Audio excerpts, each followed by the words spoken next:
কত বেলা হয়ে গেল। 10টা বাজে? এত বেলা হয়ে গেল ঘুম থেকে উঠতে। ও আজকে তো আমি ঘুমোতেই পারি, আজকে তো মা বাড়িতে নেই।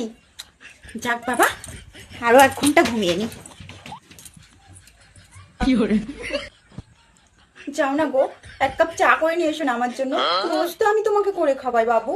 বাবু বাবু, আমি তো এখন তোমাকে জোরে জোরে বাবু বলে ডাকতে পারবো। বাবু, সারাদিন সারাদিন বাবু বলে ডাকতে পারবো। আমি তোমাকে তুমি বলছি কেন, আমি তো তোমাকে তুইও বলে ডাকতে পারি। যা না, আমার জন্য 1 কাপ চা করে নিয়ে আয় না রে। কি যে খাই বুঝতে পারছি না, বিরিয়ানি খাবো নাকি পিৎজা খাবো, চাইনিজও খাই না অনেকদিন ধরে। আজ বরং বিরিয়ানি অর্ডার করি। ফোন ঘাটতে ঘাটতে না চোখটা একদম লেগে গেল, যাই একটু চোখে মুখে জল দিয়ে আসি। কি বাবা, আমি শাড়ি পরে যাচ্ছি কেন? আমি তো শাড়ি ছাড়া অন্য ড্রেস পরতে পারি। অন্য ড্রেস? বিয়ের আগে কি সুন্দর সুন্দর ড্রেস ছিল, নাইট স্যুট, আর ওর মধ্যে একটা হাফ প্যান্টও আছে। যাই ওটা পরে আসি।